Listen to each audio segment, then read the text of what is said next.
స్తోత్రము స్తోత్రము స్తోత్రము స్తోత్రము. మహాగరుడ మహోన్నతుడ సర్వశక్తుల నేడున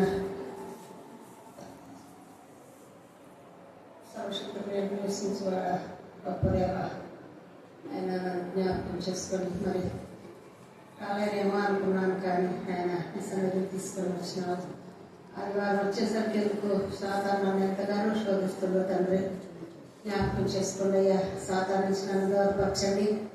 ఆయన ఎంత గొప్ప దేవుడు అయ్యా. అయ్యా ఇప్పుడు వారిని ఒక్కొక్కరిని జ్ఞాపకం చేసుకోండి.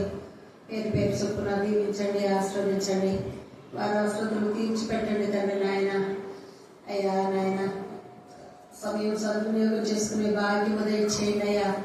ఎంతో మంది నైనా రాలేకపోయి ఉన్నారు తండ్రి, వారిని కూడా త్వరగా రప్పించండి అయ్యా. బాబు చాలా భయంకరమైన పరిస్థితుల్లో ఉన్నది నాయన. ఎస్ రాజా, మేము ఇంకాను సోమరలమై నిద్రించుతున్నాము తండ్రి. ఎస్ రాజా, మాకు మేల్కొన దయచేయండి అయినా. మేము ఎడతెగక ప్రార్థించే భాగ్యం దయచేయండి. ప్రార్థనలో లోతైన అనుభవం మాలో పెట్టండి అయినా. మేము కరకాల అనుభవంలోనే ఉన్నాము బాబు. ఎస్ రాజా, బాబు అంచెలంచెలుగా మమ్మల్ని ఎదిగించండి తండ్రి. ఎస్ రాజా, మీరు అక్కడికి సిద్ధపరచండి తండ్రి అయినా. మీ పరలోక రాజ్యంలో సంగత సమేతంగా ఎత్తబడటకు సహాయం దయచేయండి అయ్యా. ఆయన ఈ సంఘాన్ని నా నోటికి అభివృద్ధి పరచండి. సంఘంలో తండ్రినైనా అద్భుత కార్యాలు జరిగించండి. సంఘంలోనైనా ప్రార్థన వీరులను లేవనెత్తండి తండ్రి. ఎస్ రాజా, సంఘ సరిహద్దులు విశాలపరచండి అయ్యా. ఎస్ నాయన, ఈ గ్రామాన్ని దీవించండి. ఈ గ్రామం చుట్టూ మీ దూతలు కంచిగా ఉంచండి అయ్యా. ఎత్తబడే సంఘంలో గ్రామ సమేతంగా సంఘ సమేతంగా ఎత్తబడటకు సహాయం దయచేయండి అయ్యా. అయ్యా నాయన దేవదాసాలను జ్ఞాపకం చేసుకోండి. నేను 700 ఆత్మతో అభిషేకించండి అయ్యా. బిడ్డను ముట్టండి, తాకండి. ఆవిడ అవసరతలు ఏమై ఉన్నాయో నాకైతే తెలియదు తండ్రి నాయన. హృదయ రహస్యాలు దేవుడు కదా బాబు, అంతరంగాన్ని పరిశోధించే దేవుడు కదా బాబు. సహాయం దయచేయండి. ఆవిడ అవసరతలు సమస్తము తీర్చిపెట్టండి తండ్రి. అప్పుడు చెప్పలేకపోయినా సాక్ష్యం భయపడినా. నాకు ఫస్ట్ అయితే హార్ట్లో కొంచెం హార్ట్ బీట్ లో ఉందని డాక్టర్ వాళ్ళు చెప్పింది. అప్పుడు చాలా భయపడినా. ఇప్పుడు అంటే ఈ యాక్సిడెంట్ అంటే చాలా భయపడినా. అప్పుడు చాలా సఫర్ అయినా, ఒక 1 month అట్లా సఫర్ అయినా. అప్పుడు దేవుడు చాలా కాపాడాడు, మీరు చేసినాడు.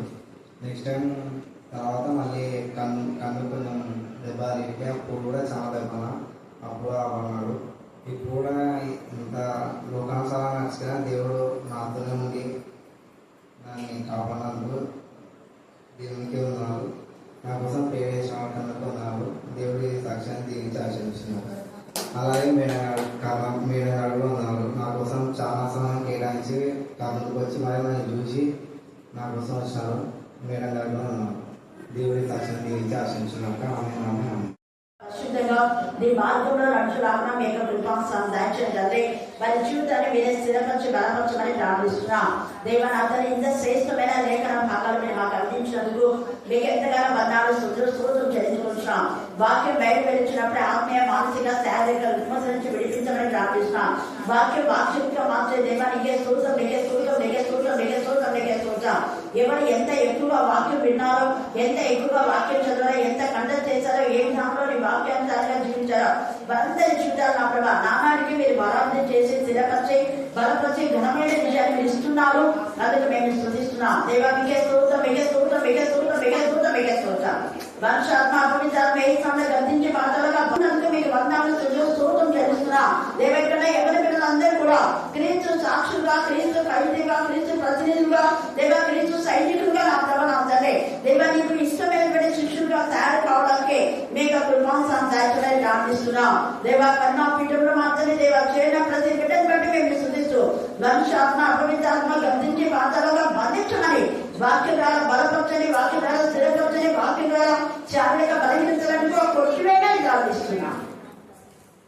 దేవా మీరు మాత్రమే వాక్యంలో వాక్శక్తితో మార్చి నాతో మాతో మీరు మాట్లాడుతున్నందుకు మేము స్తుతిస్తూ మమ్మల్ని మాత్రం మీ చుట్టకే సమర్పిస్తున్నా ప్రార్థిస్తున్నాం తండ్రి. ఆమేన్, ఆమేన్, ఆమేన్. ఉన్నారు. ఈ యొక్క మందిరం బాగా అయ్యింది అంటే దానికి కారణమైనటువంటి వ్యక్తులు ముఖ్యంగా యోషియా. ఈ యొక్క యోషియా ఏడను ఆరంభించినప్పుడు ఎన్ని సంవత్సరాల వాడంట? 8 ఏళ్ల వాడు. అందరు చెప్పాలి. 8 ఏళ్ల వాడు. 8 ఏళ్ల వయసులో అతను రాజుగా ఉన్నాడు. ఇంకొక రాజు కూడా 7 సంవత్సరాలు రాజున్నాడు కదా. నీకు అప్పుడు చెప్పేటప్పుడు యోషియా గురించి చెప్పి మళ్ళీ ఎప్పుడైనా ధ్యానం చేసుకుందామన్నా. ఈ రోజు యూత్ మీటింగ్ లో మన దేవుడికి సమయం ఇచ్చారు.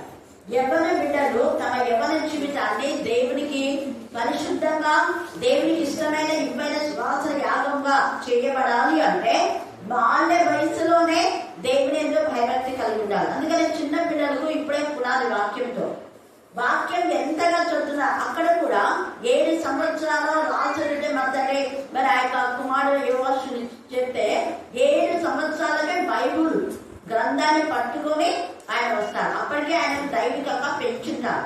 వాళ్ళ మేనత్త యెహోషువ ఒక స్త్రీ దేవుని యందు భయభక్తి కలిగినటువంటి స్త్రీ.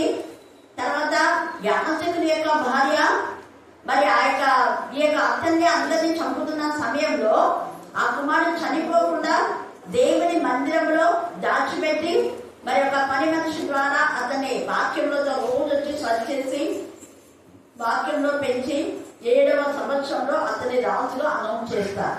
హల్లెలూయా, హల్లెలూయా. అంటే 7 సంవత్సరాలకే రాసేటువంటి మరి యోవాషు కానివ్వండి, అలాగనే 8 సంవత్సరాల్లో రాసేటువంటి యోషియా, వీరిద్దరు ఇంత చిన్న వయసులో రాజు కావడానికి కారణం ఏంటంటే ఇద్దరు కూడా దేవుని యందు భయభక్తి గల వారుగా బాల్యంలో నుంచే దేవునికి మహిమకరంగా పెంచబడినారు. వీళ్ళ పెంచినటువంటి అక్కడైతే మేనత పెంచింది యెహోషువ, యాజకుని యొక్క భార్య ఆమె. ఇక్కడైతే యెదీదా ఈమెను పెంచింది. ఈ యొక్క యోషియా వాళ్ళ తల్లి పేరు ఏం పేరు చెప్పండి? ఈమె ఎక్కడుంది? యెదీదా ఎక్కడుంది? యెరూషలేము నందు. ఎక్కడుంది చెప్పండి? యెరూషలేము నందు 31 సంవత్సరములు ఏడాడు అతను కూడా. తల్లి కూడా బోస్కతు ఊరి వాడకు ఆదాయాకు కుమార్తె అయిన యెదీదా అతని యొక్క నిజమ కుమార్తె. అయితే ఈమె యెరూషలేము నందు ఉండి తన యొక్క కుమారుని దేవుని యందు భయభక్తి గల కుమారుడుగా పెంచింది.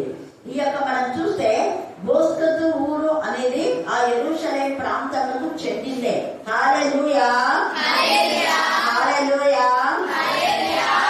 ఒక స్త్రీ దేవుని యందు భయభక్తి కలిగి తన పిల్లలు భయభక్తి గల వారుగా పెంచితే వాళ్ళ యొక్క భవిష్యత్తు దేవునికి మహిమకరంగా బ్లెస్సెడ్ అవుతుంది.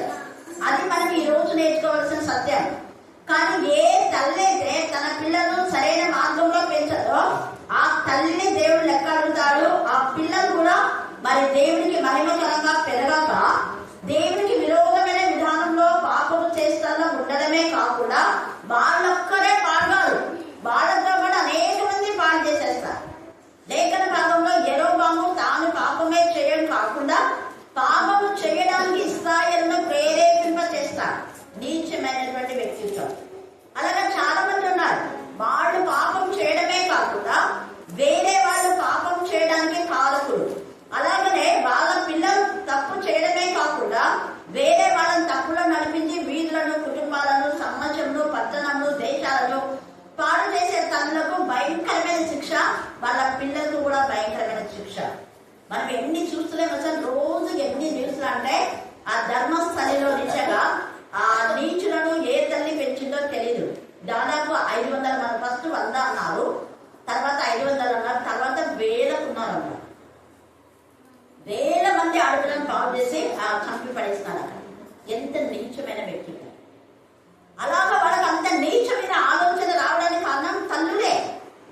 తల్లులైన వాళ్ళు సరిగా పెంచకపోవడం వల్లనే ప్రతిరోజు ఎన్ని న్యూస్లు అంటే ఎంత భయంకరమైన సిచ్యువేషన్. స్కూల్లో ఉపాధ్యాయులైనటువంటి మగ మృగాలు, కొంతమంది వాయు వరుసలైనటువంటి వాళ్ళు దేవునికి విరోధంగా. కానీ ఇక్కడైతే యెదీదా తన కుమారుని వాక్యంతో పెంచింది.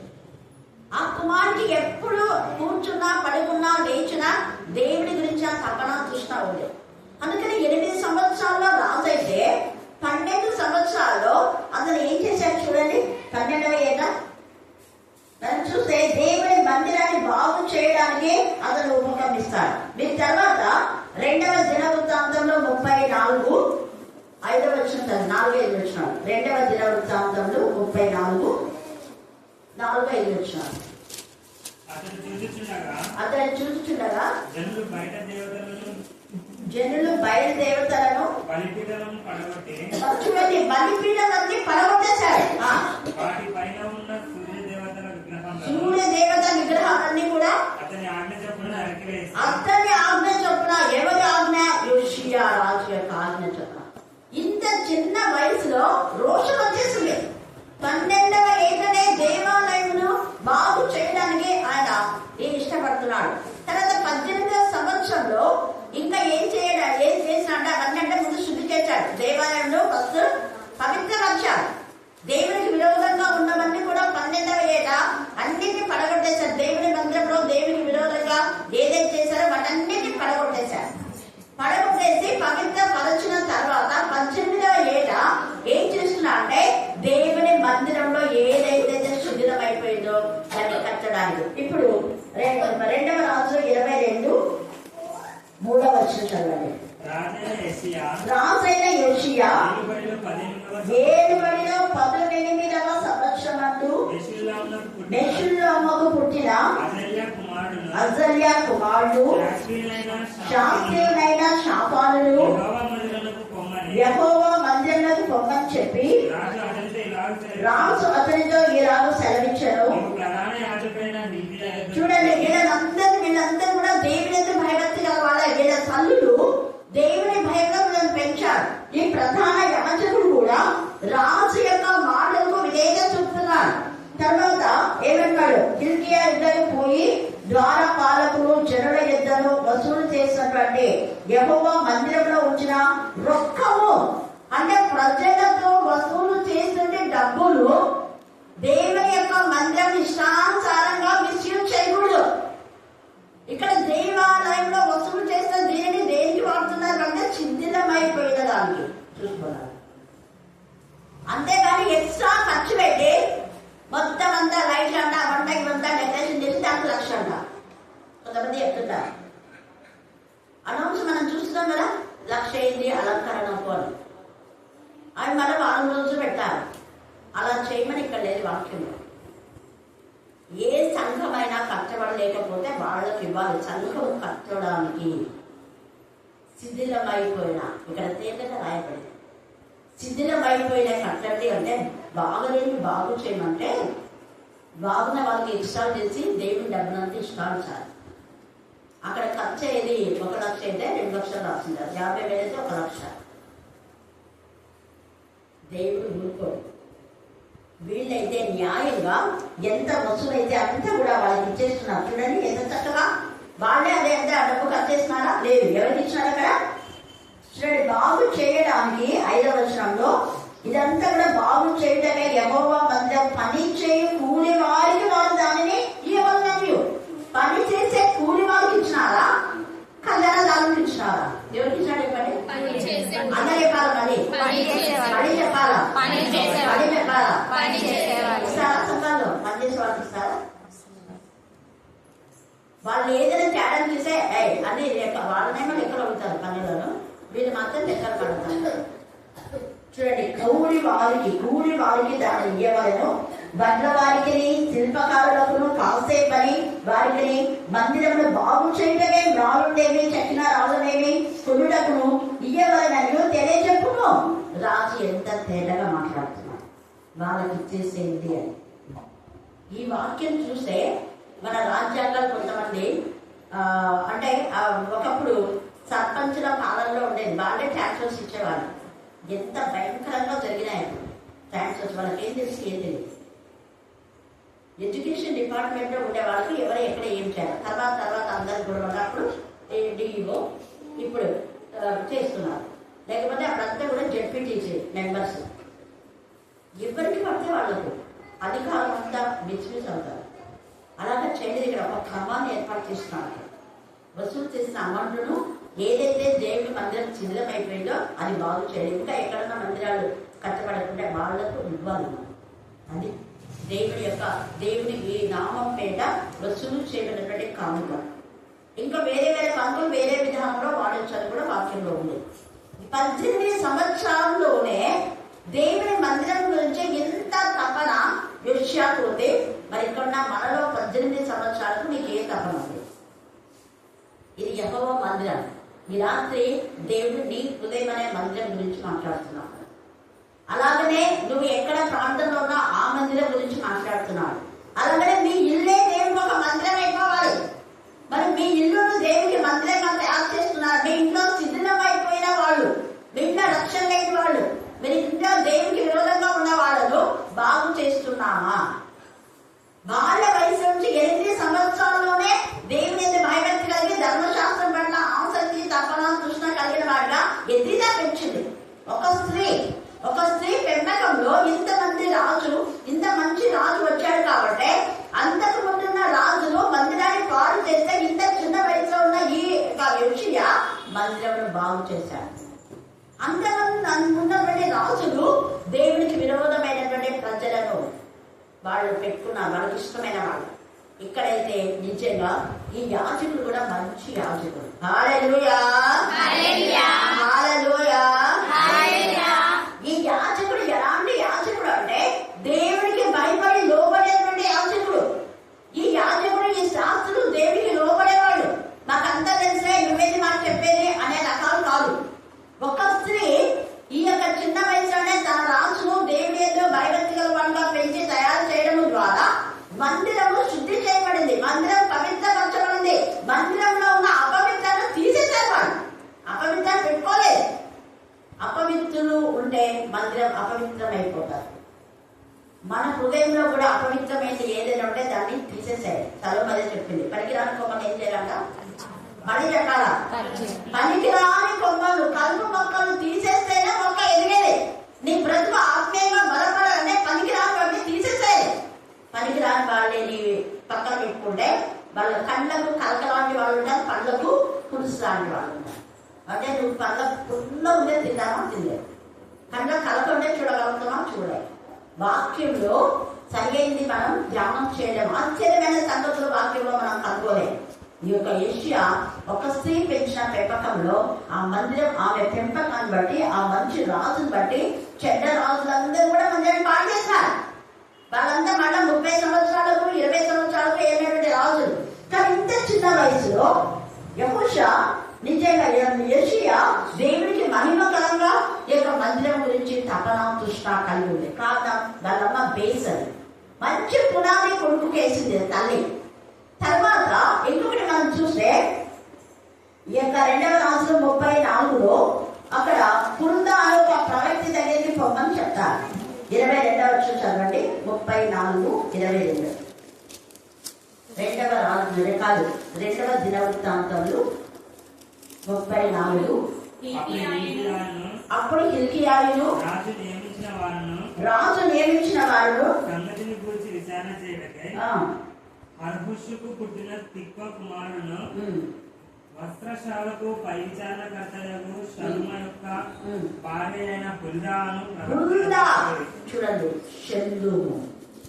షెల్లుము భార్య అంటే హుల్దా అను ప్రవక్తి దగ్గర పంపిస్తున్నారు. మీరు చెప్పారు అయ్యగారు ఒక ప్రవక్తి ఉంది. ఎవరు చెప్పారు ఈ మాట అంటే యాజకుడు. యాజకుడు శాస్త్రం నాకు అంతా తెలుసా? యాజకుడు అనలేదు. యాజకుడు అంటే ధర్మశాస్త్రం అంతా తెలిసేవాళ్ళు, శాస్త్రం అంటే ధర్మశాస్త్రం అంతా తెలిసేవాళ్ళు. తెలిసినప్పటికీ కూడా ఇది చాలా మార్మికంగా ఉంది. ఎవరి గురించి ఇది రాయబడిందో మనం తెలుసుకోవాలి. కాబట్టి ప్రవక్త దగ్గరికి అదేంటి, మన పురుషులం కదా, యాజకులం కదా, మనం చెప్పినట్టు స్త్రీ వినాలి. కానీ స్త్రీ దగ్గరికి మనం ఎందుకు వెళ్ళాలి? స్త్రీ చెప్పిన మాట మన ఎందుకు వెళ్ళాలి అనుకోలేదు. ఒక స్త్రీ ఎదిగినా దేవుడిని భయభక్తి గల కుమారుని పెంచింది. ఇక్కడ ఇంకొక స్త్రీ ప్రవక్తినైనటువంటి హుల్దా ముఖాముఖిగా గద్దించి చెప్తా ఉంది వాళ్ళకు, ఇదిగో ఇది మీ గురించి రాయబడిందే. ధర్మశాస్త్రం దొరికిందని, దొరికిన వెంటనే దాన్ని చదివాడు. చదివిన వెంటనే అక్కడ యోషియా వస్త్రాలు చింపేసుకున్నాడు. చూసారా, దేవుని వాక్యం వింటే మన గుండెలు పగిలిపోవాలి. హిజ్కియా కూడా మనం చూస్తే అక్కడ ఎంత ఇదిగా తెలిసిన విషయాలు రప్సాకే సంబలకు మాట్లాడినటువంటి మాటలకు ఆయన గుండె పగిలిపోయి వస్త్రాలు చింపేసుకొని దేవుడికి మొరపెడతారు. ప్రభువా ఇలాగ మాట్లాడినారు చూడు అని మాట్లాడతారు. యెషయా మీరు 37 తర్వాత చదువుకోండి. 37-38లో అక్కడ హిజ్కియా తన వస్త్రములు చింపుకొని హృదయపూర్తిగా దేవుడికి మొరపెట్టాలి. ఎందుకో వాక్యం విన్నప్పుడు బ్రతుకులు మారిపోతాయి. దేవుడికి విరోధంగా మాట్లాడితే రోషం వచ్చేసింది హిజ్కియా. అందుకని అక్కడ ఈ యొక్క సంబరుడు, టోబియా కానివ్వండి, రబ్షాకే వీళ్ళందరూ కూడా దేవుడికి విరోధులు. ఆ విరోధుల మాట సంఖ్యకు వీళ్ళందరూ కూడా మాట్లాడిన మాటలు ఏమాత్రం కూడా భయపడుతున్నాడు దేవుడు. భయపడదు, నువ్వు ఎంతగా పశ్చాత్తాపడుతున్నావు కాబట్టి నీకు ఇదే చూచానని మనం ఈ యొక్క యెషయా 37 చూస్తే దానంతా అదే పండు ధాన్యం అంటారు. కారణం అక్కడ మనం చూస్తే రాజు దేవుడి గురించినటువంటి మాటలు దేవుడికి వ్యతిరేకంగా మాట్లాడినప్పుడు రోషం వచ్చేసింది. మరి దేవుడికి వ్యతిరేకంగా మాట్లాడితే మనకు రోషం వస్తుందా?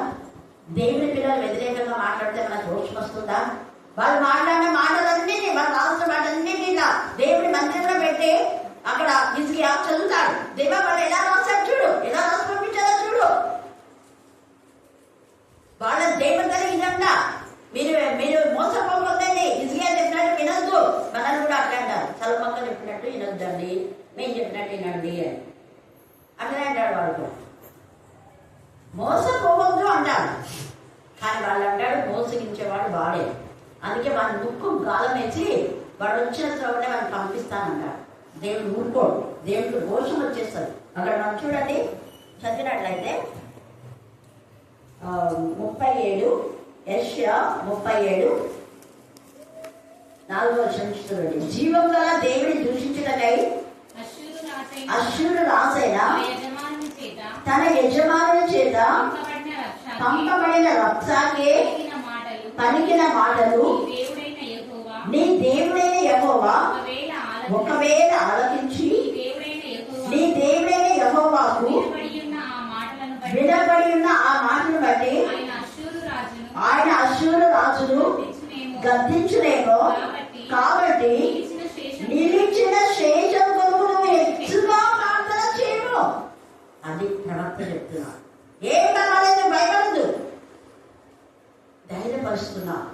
ఈ సంజయుడు ఈ రబ్షాకే దేవుడికి విరోధంగా హిజ్కియా మాట వినొద్దండి, హిజ్కియా రాజు కాదు, మేమే రాజుగా ఉంటాం, మా మాట వినాలి ఏదైతే చెప్తాడు. ఆ యెషయా మీరు 37-38 చదువుకుంటే మీకు క్లారిటీగా అర్థమైపోతుంది వాళ్ళ యొక్క కుయుక్తులు. అప్పుడు వెంటనే రాజైన హిజ్కియా సేవకులు యెషయా యుద్ధకు రాగా యెషయా వారితో ఇట్లనెను, మీ యజమానుడికి ఈ మాట తెలియచేయుడి. ప్రవక్త అయిన యెషయా, అక్కడ ప్రవక్త అయిన హుల్దా చెప్పింది, రాజుకి మాట చెప్పండి. మీరు భయపడకుండా రాజుకి ఇలా ఎలా చెప్పాలి అనుకోలేదు హుల్దా. ఆమె ఏం చెప్తే అది చేశారు. ఒక స్త్రీ కదా, ఆమె చెప్పింది మనం ఎందుకు చేయాలి అని హిజ్కియా యాజకుడు అనుకోలేదు, అలాగే శాస్త్రి అనుకోలేదు, అలాగే యెషయా రాజు కూడా అనుకోలేదు. ఆమె దేవుని ఎందుకు భయభక్తి కలదు, దేవుని ఎందుకు భయభక్తి కల వాళ్ళు చెప్పిన మాట మనం వినాలి అని యెషయా కొన్ని తాకింది. ఇక్కడ కూడా యెషయా ప్రవక్త చెప్పిన మాట ప్రకారమే వాళ్ళు అంటున్నారు కదా, అశ్షూరు రాజు సేవకుడు దాన్ని దూషింపగా నీవు వినిన మాటలకు భయపడకూడదు. యెషయా చెప్తున్నా, ఈ రాజు చెప్పుకోండి, ఏం భయపడదు. తర్వాత అతనిలో ఒక ఆత్మ నేను పుట్టించును, వదంతి విని తన దేశంలోకి వెళ్ళిపోను, అతని దేశంలో ఖడ్గం చేత అతన్ని కూడదు, ఖడ్గం చేత కూర్చాడు. దేవుడు ఊరుకోడు. దేవుడి పిల్లలు ఇష్టానుసారంగా మాట్లాడితే దేవుడు ఊరుకుంటారా? ఈరోజు మేరీ టీచర్ వచ్చి కొన్ని చెప్పినాను, చెప్పినప్పుడు అక్కడ అదంతా ఇవ్వగానే గురువారం బైబిల్ స్టడీ మాత్రం టీచర్కి ఇవ్వాలంటే అనేది అన్న తర్వాత మళ్ళీ ఏంటంటే ఇప్పుడు ఉన్న బాగా ఉంటే మాత్రం రాదు టీచరు, ఇంకొక పాస్ట్ వస్తే ఒకవేళ రావచ్చు. ఎందుకు దుర్భాగ్యం ఉన్న చోట దేవుడి పిల్లలు ఉంటారు. హల్లెలూయా సంప్రదించాలి మన మేరీ టీచర్ ఎంత తేలిగా ఇక్కడ చూడండి, భయపడదు. అసలు ఏం చేస్తారంటే మనల్ని ఎవరంటారు, వాళ్ళు పోతారు, మన దగ్గర ఉన్నారు. వాళ్ళు వదంతి పుట్టించి చూడండి ఎంత చక్కగా చెప్పాడు. అతని దేశమందు ఖడ్గం చేత అతని దేవుడే కూడా చేస్తారు, వెళ్ళిపోతారు, పారిపోతారు. వాళ్ళు దేవుడి పిల్లలు చేసే పరీక్షలను ఎవరైనా అడ్డుకున్నారంటే దేవుడు వెళ్ళగొట్టేస్తాడు. ఉంచాడు అక్కడ. కొంతకాలమే వాళ్ళు భయపెట్టేది, కొంతకాలమే వాళ్ళు విర్రవేగేది, కొంతకాలమే వాళ్ళ యొక్క అక్రమం సాగేది. అక్రమం చేస్తూ వాళ్ళ బాగా జరుగుతుందంట. ప్రతి శుక్రవారం జరుగుతుందా ఉపవాస ప్రార్థన? చెప్పండి, జరుగుతుందా? బాగా జరుగుతుందంట. ఎట్లా బాగా పెళ్లి జరుగుతున్నాయి ఉపవాస ప్రార్థనలో. దేవునికి మహిమకరమైన విధానం మనం ఏదైనా దేవుడు వింటాడు. ఇక్కడ విన్న తర్వాత అప్పుడు అంటాడు కదా, అదంతా కదే పండు ధాన్యం దేవునికి ఇస్తాడు అని యెషయా చేత నిజంగా ఎంత చక్కగా దేవుడు మాట్లాడతాడు. హిజ్కియా, నువ్వు భయపడదు, బాధపడు, నీకు ఇదే సూచన. ఎంత చక్కగా దేవుని సూచన తెలియజేస్తాడు. అదంతా కదే సంవత్సరం చూడండి 37-30 వచనం. యెషయా మరియు యెషయా చెప్పినది ఏమనగా, హిజ్కియా నీకు ఇదే సూచన ఎదురు ఈ సంవత్సరమందు దాని అంతా అదే పండు ధాన్యం. నాకు తెలిసి వీళ్ళంతా ఏమేమో పండకుండా ఇంకా 2 అంశాలు ఉన్నాయి. ఆత్మీయమైన పండకుండా చేసేప్పుడు అంటే నీచులకు దేవుడు ఖచ్చితంగా గర్దిస్తాడు. వాడందరికదే పండును. నేను మొన్ననే బాగా చదివి ధ్యానించి దేవుడి చిత్తమైతే ఎవరైనా గురువారం రోజు ఇంకా పిల్లలు ఎంతసేపు పవనాన్ని ఎన్నిసార్లు పెట్టాడు అని అనుకుని ధ్యానించుకున్నా. అప్పుడే ఒక్కొక్కరు వస్తున్నారు. అంటే ఇది 2-3 వారాల క్రితం ధ్యానించుకున్నా. దానంతా కదే పండు ధాన్యం అంటే దీని ఏంటి అనుకున్నా. అంటే వాళ్ళందరూ వాళ్ళ వస్తాలే నువ్వు చూస్తూ ఉంటాను. నెక్స్ట్ అవంతా శాంతి, ఇంకా కొంతమంది వాళ్ళంతా ఇంకొక ముత్యాలమ్మ కదా, ముత్యాలమ్మ కూడా మనం వచ్చింది. చూడండి, దేవుని వాళ్ళకు ప్రేరేపణ ఇస్తున్నారు.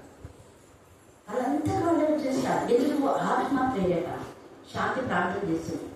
ఆత్మ ఊరుకోదు. మొన్ననే అమలు ఈ పాప వాళ్ళ అక్క ఈ పాప ఇద్దరు అన్నారు, నేను ఫస్ట్ నుంచి ఇజ్జ దగ్గర ఆత్మీయ మళ్ళా దేవుడు ఇక్కడికే తీసుకొచ్చినాడు అని అమ్మ అక్కడ వెంటే వాళ్ళతో అందరితో చెప్తారు. దేవుడు నడిపిస్తాడమ్మా. మీ ఆత్మీయ స్థితిని ఎప్పుడు దేవుడు నడుపుతాడు. సైతానికి ఉత్తరం చేసినా దాని పని అదే. ఇది ఇక్కడ రప్సాకేలాగా తర్వాత మన సంపర్కులు మన జీవితంలో తారసపడుతుందా.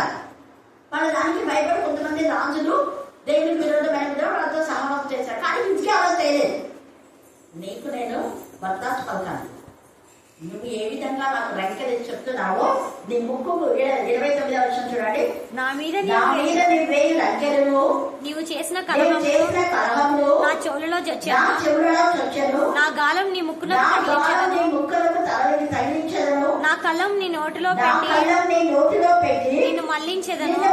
నా కళ్ళం అంటే వాక్యము, నువ్వు చెప్పే తప్పుడు వాక్యం ముక్కు అంతా లోపలికి వేయలాగా దేవుడు చేస్తాను. అందుకే అన్నాడు కదా, మళ్లించడను, నీవు వచ్చిన మార్గమే నిన్ను మళ్లించడను. ఎక్కడి నుంచి వచ్చావు అక్కడికి మళ్ళా పారాయణం చిత్తగిస్తావు. ఎంత తేలిగా మాట్లాడతాడు. మరి విషయాలు చెప్పేది అప్పుడు అంటాడు, దాని అంతా అదే పండు ధాన్యంలో 2వ సంవత్సరం అంతా ఏంటంట, దాని నుండి. ఇది ఎంత మార్మికంగా అంటే దాని నుండి అనే మాట మనం చూస్తే నిజంగా దానంతా అదే. చిన్నారు కూడా నేను పిలవాలి అంతా కావచ్చు లేదు. మళ్ళా దాని నుండి అంటే వాళ్ళ నుంచి వాళ్ళమ్మ వాళ్ళ నాన్న వాళ్ళ కావాలి ఇంకా కొంతమంది ఉంటారు.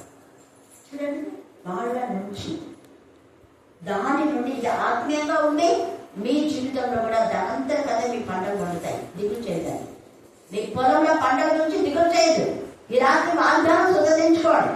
దేవుడు ఖచ్చితంగా ప్రతి విత్తనం 30 60 100 ఫలింప చేసి ఆ ధాన్యంలో మీరు అమ్మితే ఆ యొక్క మరి రొక్కం మీకు ఏమైతుంది అంటే వచ్చే సంవత్సరానికి విత్తనాలు కొనుక్కోవడానికి ఎరువు కొనుక్కోవడానికి దేవుడు కూడా చేస్తాడు. హల్లెలూయా, హల్లెలూయా, హల్లెలూయా, హల్లెలూయా, హల్లెలూయా.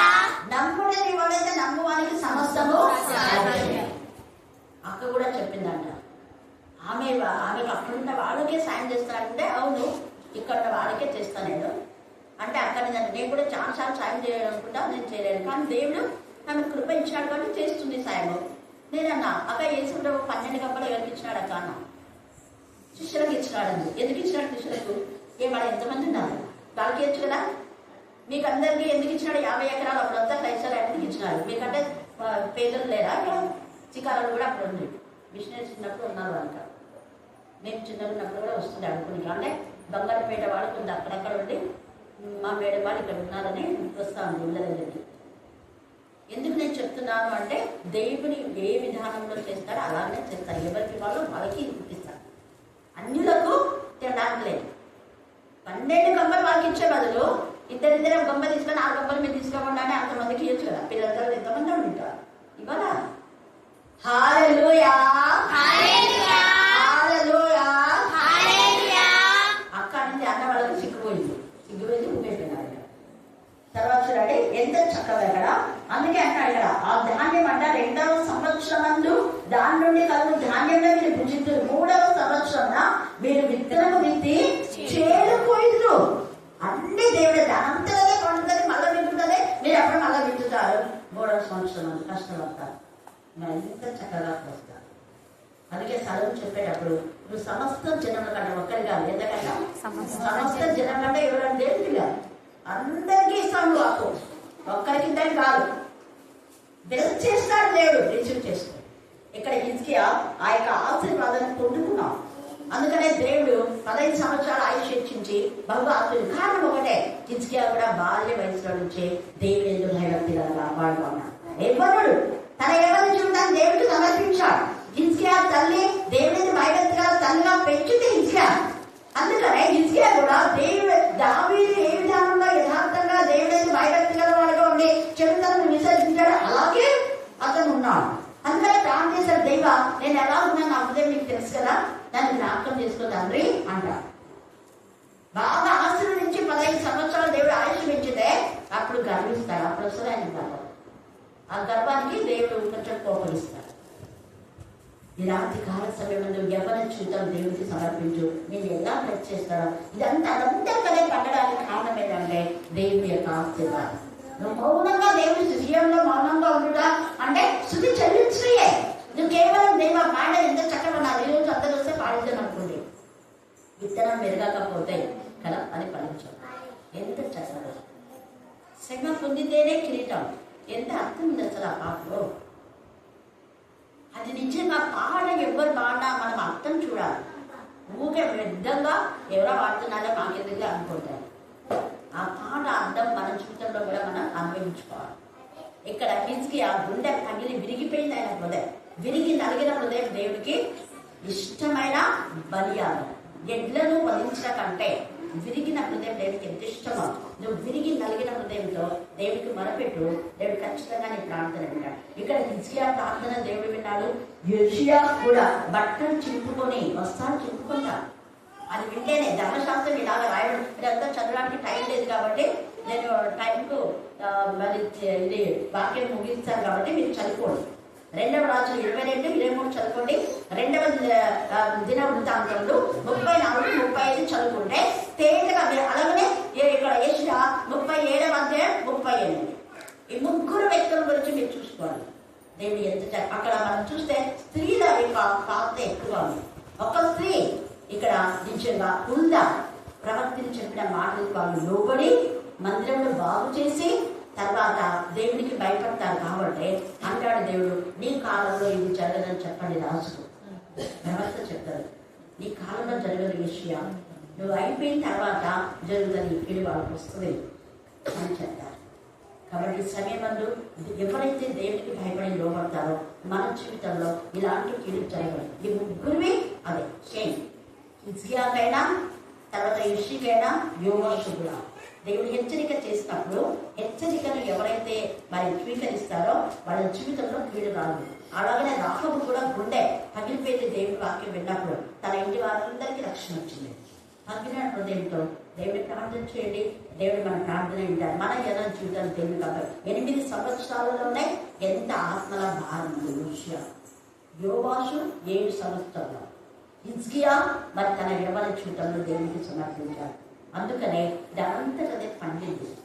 దానంతటదే నీ ఉద్యోగులు అనుకున్నప్పుడు వస్తుంది. దేవుడు ఖచ్చితంగా ఇస్తాడు. దేవుడు లేఖన భాగం దేవుడికి ఆశీర్వదించుగాక. ఆమేన్ ఆమేన్ అన్న చివరి ప్రార్థన సాలమొక వలన ప్రార్థన.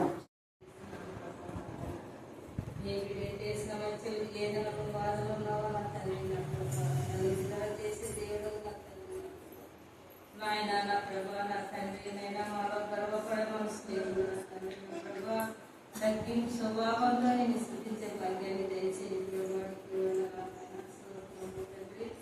నాయన నా ప్రభా అత్త ఎంతో మార్గంలో దేని విషయాలు చెప్పినగా నా తల్లి నా ప్రభా మా హృదయాలలో నీళ్ళకి ఫలించే భాగ్యాన్ని దయచేసి నాయన సైతాను రాకపోకుండా నా ప్రభా నాయన నా తండ్రికి స్తోత్రము తెలియజేసిన ప్రభా నాయన నా ప్రభా అక్కడ నీ చుట్టూ తండ్రి నీ కాపుదల నీ బతుకు వచ్చిన ప్రభా ఏ సైతాన్ని స్తోత్రం